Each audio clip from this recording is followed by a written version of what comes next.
My name is Steve Smith. Welcome to TQA Weekly. If ever you have any questions, comments, suggestions for topics, email me at ask@tqaweekly.com. Go to my website, tqaweekly.com, where you can interact with others on this episode, past others. Go to the contact form and email me directly. And if you're already on YouTube, you can use the comments box down below. And if you want to make the show better and get these episodes 24 and 48 hours in advance of everyone else, consider becoming a patron of my Patreon at patreon.com/TQAweekly. And today's topic has to do with a very old Microsoft bug, probably something they call a feature. And I'm going to explain to you why. Okay, so first of all, I also got this a little bit before I actually saw the Tech Syndicate episode. They said it's not dangerous because it's a password hash result, which I'm only in half agreement. But, I mean, like, it depends on a whole bunch of things. So first of all, let's start off with a fact. Your computer credentials are actually more sensitive than any username or password to anything else.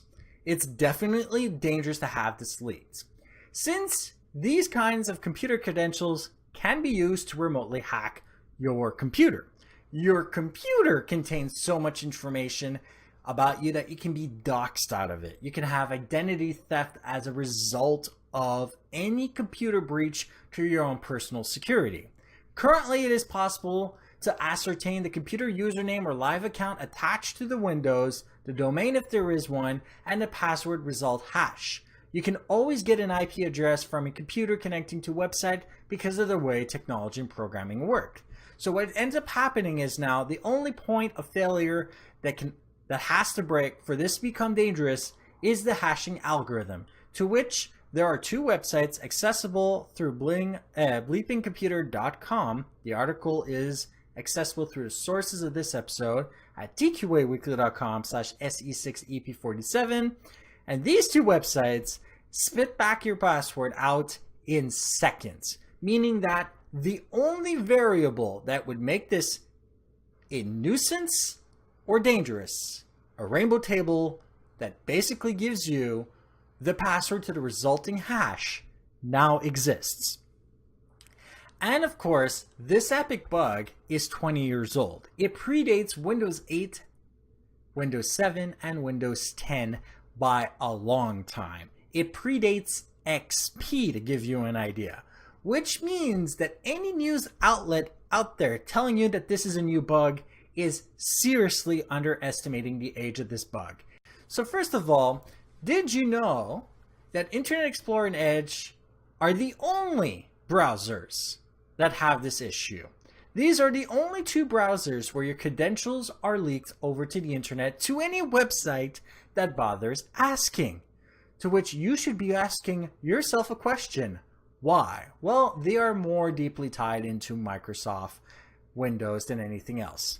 Did you also know that the hashing schemes that they use are probably as old as Windows itself, at least as far as 98 or XP?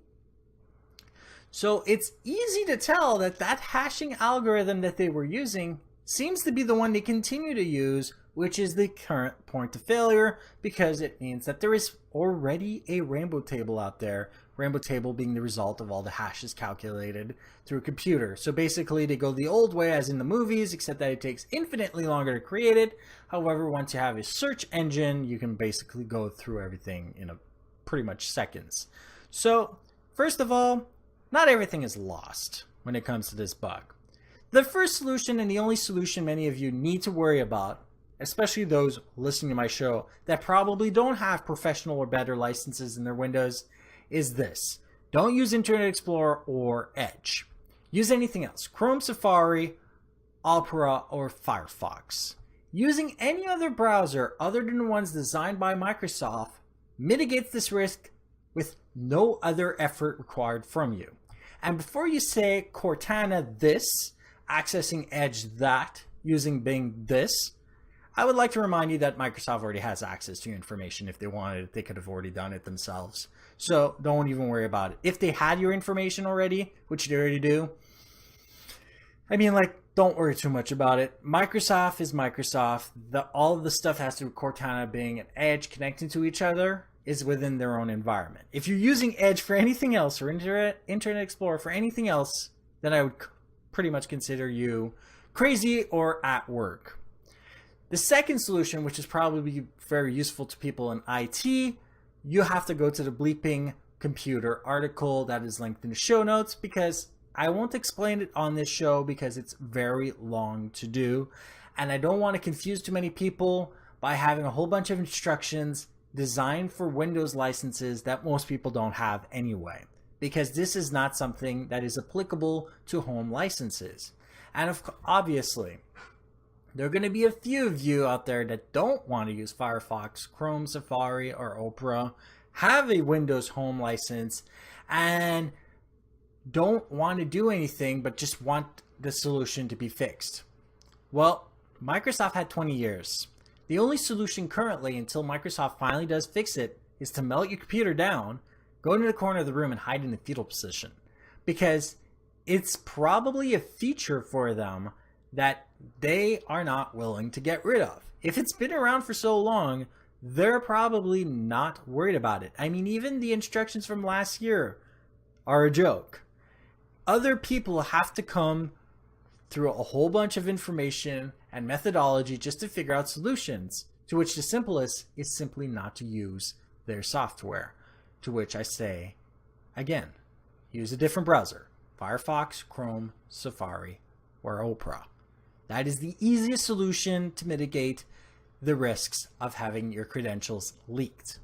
Another detail you should be worrying about is turning off remote desktop. This is very easy to do. All you have to do is search for it, and then you uncheck the box. If remote desktop is not active, nobody can log into your computer at all remotely. So while you're disabling a feature designed to allow people to access your computer to fix it remotely, when is the last time you did that? Like this episode if you did, dislike it if you didn't, share with those that you think can benefit from this, and if you haven't already done so, subscribe to this show. And all of the notes on this specific episode are available at tqaweekly.com/se6ep47. The link to bleepingcomputers.com's article is in the sources of this show. Have a great day, and goodbye.